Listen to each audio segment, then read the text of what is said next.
Hello সবাইকে, আসসালামু আলাইকুম। আমাদের মামি কিচেনে আপনাদের সবাইকে স্বাগতম। তো আজকে আমাদের শুক্রবার হিসেবে আজকে বাবা গরুর মাংস এনেছিল। তো মা আজকে সেই গরুর মাংসটি রান্না করছে আমার নানুর হাতের মতো। আমার নানু এরকম হাতে মাখিয়ে গরুর মাংস রান্না করতো। খুবই মজার একটা রেসিপি, অবশ্যই আপনারা ট্রাই করবেন, অবশ্যই ভালো লাগবে, গ্যারান্টি। তো আমাদের গরুর মাংসটি রান্না করার জন্য প্রথমে মা দিয়ে দিয়েছে পেঁয়াজ কুচি, জিরা বাটা, তারপরে শুকনো মরিচ বাটা। সব কিছু বাটা মশলা ইউজ করলে খাবারটার স্বাদই একদম অন্যরকম হয়ে যায়। তারপরে দিয়ে দিচ্ছে রসুন বাটা, যেহেতু আমার মা হয়তোবা ঝাল বাটার পরে তারপরে রসুনটা বেটেছিল, তাই ওরকম কালার লাগছে। তো রসুন বাটার পরে দিয়ে দিয়েছে আদা বাটা, আদা বাটার পরে দিয়েছে তেজপাতা, কাঁচা লঙ্কা, সয়াবিন তেল, হলুদ, টক দই। তো এবার মাংসটা সুন্দর করে মাখিয়ে নিচ্ছে মা। তো সুন্দর করে মাখানোটার উপরেই টেস্ট ডিপেন্ড করে, সুন্দর করে মাখাতে হবে। আমার মা অনেকক্ষণ ধরে মাখিয়েছে, তো আপনারাও চেষ্টা করবেন অনেকক্ষণ ধরে মাখানোর। আর মাখানোর পরে 10-15 মিনিট যদি আপনারা রেস্টে রেখে দিতে পারেন মাংসটা, তাহলে আরও বেশি একটা মজার ফ্লেভার আসবে।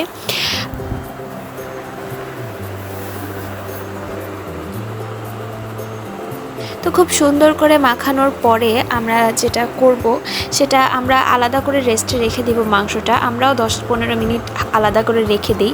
তো রেখে দেওয়ার পরে মাংস আলাদা সাইডে ঢেকে রেখে দিয়ে আমরা চলে যাব আলুটা ভেজে নিতে। আলুটা সুন্দর করে গোল্ডেন ব্রাউন করে আমরা ভেজে নিব।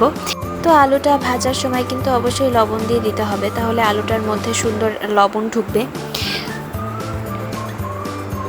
তো আমরা আলুটা আমাদের ভাজা হয়ে গেছে, আমরা তুলে নিয়েছি, একদম গোল্ডেন ব্রাউন করে ভেজে নিয়েছি। তো এবার সেই তেলের মধ্যে, আলু ভাজা তেলের মধ্যেই মা মাংসটা ছেড়ে দিচ্ছে।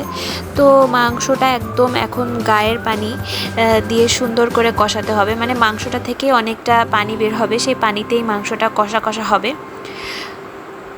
তো সুন্দর করে মা নাড়িয়ে চাড়িয়ে মাংসটা মিশিয়ে দিচ্ছে।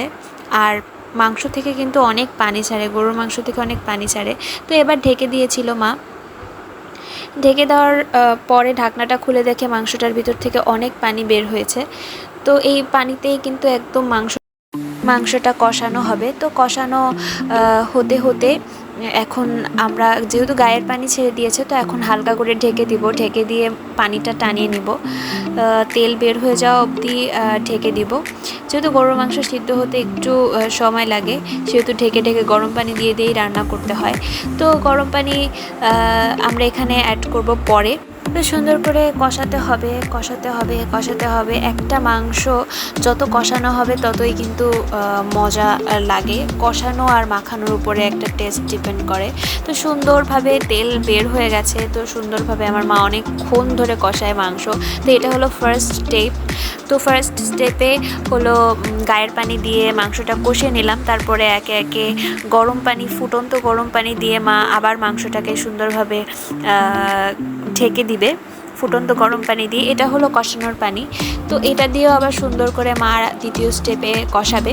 তো ঢেকে দিল, ঢাকনা উঁচু করে দেখলো যে মাংসর পানিটা অনেকটাই কমে এসেছে। তো এখন গ্যাসের ফ্লেমটা একটু মিডিয়াম করে দিয়ে আবার সুন্দর করে কষাচ্ছে।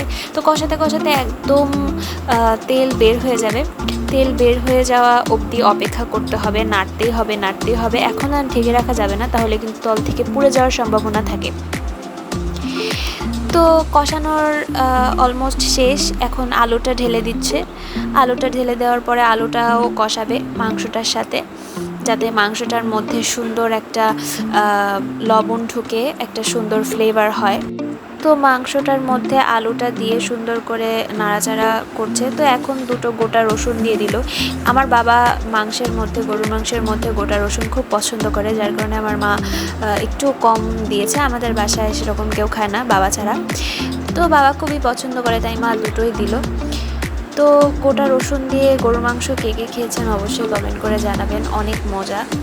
আমি অত বেশি পছন্দ করি না, তবে বাবার খুব পছন্দ। অনেক জেলাই খায় দেখেছি আমি। তো এখন মা ঝোলের পানি দিয়ে দিচ্ছে, গরম পানি।